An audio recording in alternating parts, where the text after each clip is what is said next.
Welcome and good morning. This is Amazon Ads Raw Daily. It's Tuesday, the 5th of September. And today we're going to talk about naming conventions, naming structures for your campaigns as I think we have not talked about that yet. So I wanted to talk about this a little bit and why I think naming structures is important to manage and keep control of your advertising structures on Amazon Ads, but also outside of Amazon Ads and any other advertising platform. So if you're somebody who is not using a naming structure, then yeah, this is for you. If you're somebody who's using a naming structure, naming convention already, then this is not new news, but maybe you can still learn a little bit. And then after that, we'll have another news update from the aggregator scene. Yesterday we talked about the bankruptcy of Benitago. Today we have another news coming in. All right, so naming convention, why is it important? First of all, it helps you to get structured within your account. It helps you to identify campaigns more quickly, and it helps you for reporting purposes, depending on how you do reporting. But assuming most of you do it similar to how everybody else does it, then naming structures can help for reporting purposes. The main thing you should start with is give your campaign names the first abbreviation based on the campaign type. Sponsored products, SP, sponsored brands, SB, sponsored display, SD. We do another step for sponsored brands. We divide into sponsored brands and sponsored brand videos. Then it is an SBV. And then you can either use a dash or an underscore or maybe even a dot. So you should use something unique, which also helps you in Excel to split up your data easily into the different frames, into the different segments. And now it gets interesting. You should think about what will all my campaigns have in common across the different campaign types, and this should be this should be coming first. And the less common it's across all the campaign types, the further backwards I would put it. The reason for that is if you use split data into cells, then it's easy for you. The first thing is campaign type. The second thing is, let's say, the targeted ASIN or the brand. If you manage multiple brands, for example, you're in an agency, then maybe you want to add the brand name in the campaigns too, or the brand name abbreviation somehow, and then maybe the ASIN, and so on and so forth. At the end, you would put the most granular thing for that campaign, which, for example, is the used keywords or the used group of keywords. Why would I do this? Because then you kind of have, when you split that all up, you kind of know, okay, my first position is this, my second position is always this, my third position is always this. If you mix it up, then it's going to be mixed up, and then you cannot compare first, second, and third column easily with each other. So giving you an example, let's say campaign type, underscore, then the brand. If you have many brands, we work with many brands, then would be ideal to add the brand there too. And then the third item could be your advertised ASIN or parent ASIN. If you have a structure where you mix up multiple ASINs from multiple parents, it gets a little tricky. It's easy if you have a single promoted ASIN campaign structure, then it's very simple. If you promote parents and you have multiple childs promoted in a campaign, then maybe you want to use parent as a third identifier in your campaign naming structure. And then it comes down to the individual targeting and subtypes. Sponsor product subtypes are automatic, keyword targeting, or product targeting. This is 3 different subtypes. On sponsored brands, you have subtypes product collection ad, store, and video.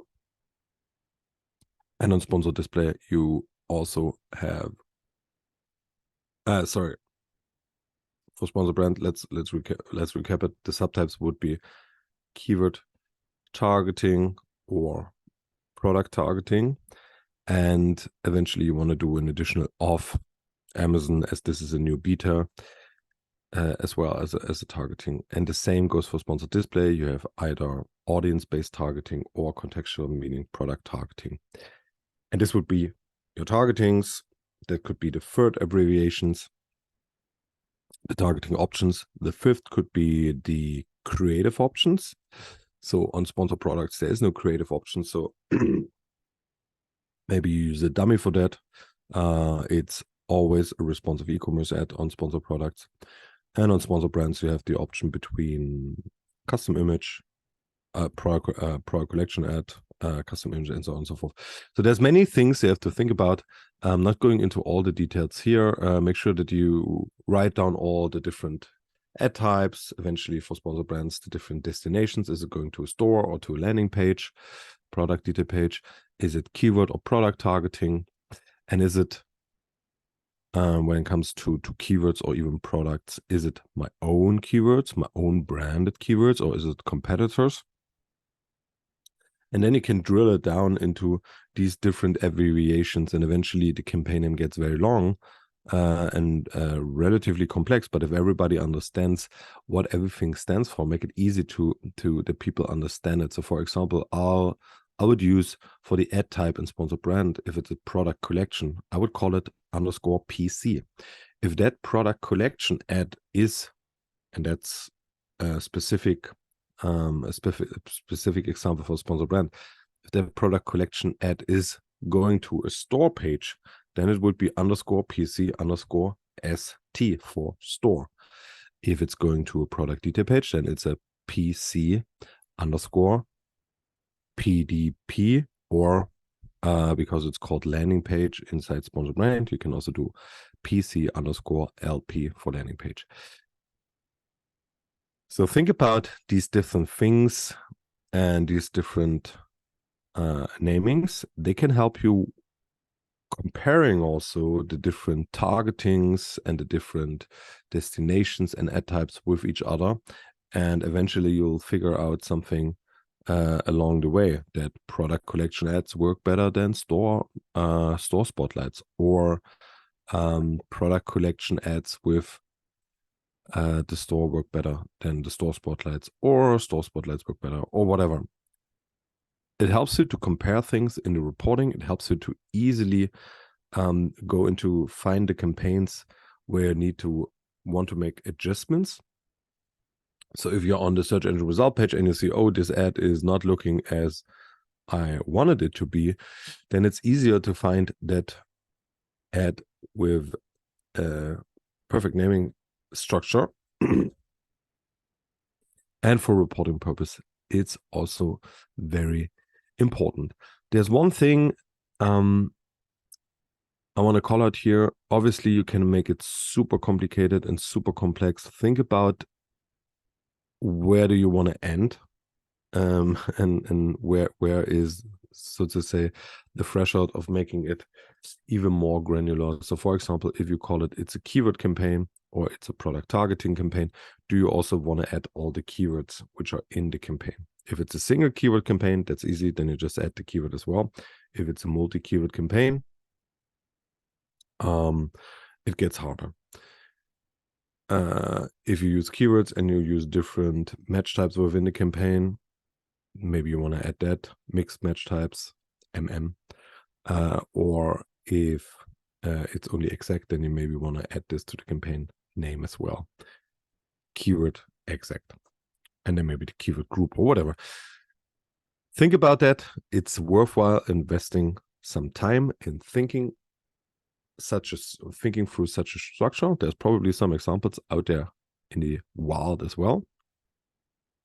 And one last piece on this, also think of Amazon doing iterations and new features and new options. So think about those cases as well, that they are not blowing up your existing structure. Think about, okay, what happens if Amazon is now introducing a new targeting method for sponsor brands? Will this be able to fit into my structure, which I have created, or not?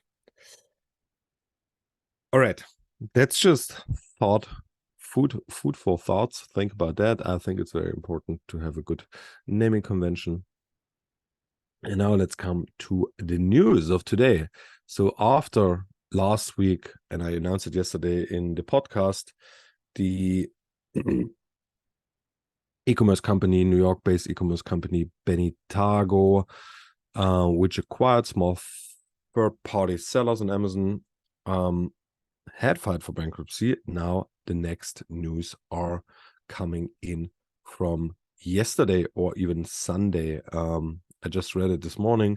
Apollo seeks buyer for Amazon brand aggregator Purge. Apollo Global Management, which is a venture capital company, is reportedly second-guessing its investment in Amazon brand aggregator Purge. Private equity firm in 2021 pledge up to, okay, that's, I think, a wrong number here, which Victory Park Capital, which invests in multiple aggregators, Purge among them. Now, as Bloomberg News reported late Friday, Victory Park is seeking a buyer for Purge. According to sources familiar with the matter, the source added that Apollo has gotten more involved in the sales as Victory Park has thus far not succeeded. The report notes that the aggregator sector has cooled amid rising interest rates and costs and slowing online demand. All right. This is very interesting. Elevate Brands got bought from Seller X in May, or they merged. Benitago bankruptcy. Now, Apollo Global Management is looking for a buyer for Purge. That's now getting very interesting and intense. I actually don't know what kind of products Purge is selling, where they're heavy, where they're not. I'm not that deep into the aggregator business, except for our own aggregator. But I'm not sure what it actually means, but it's extremely interesting time to be in. So let's see what happens within the next weeks and months and what happens with Purge. I wish them all just the best, good luck, and hopefully for all the employees, they will find a good place to stay. And with that, thank you very much for listening. Have a wonderful Tuesday. Cheers and bye-bye.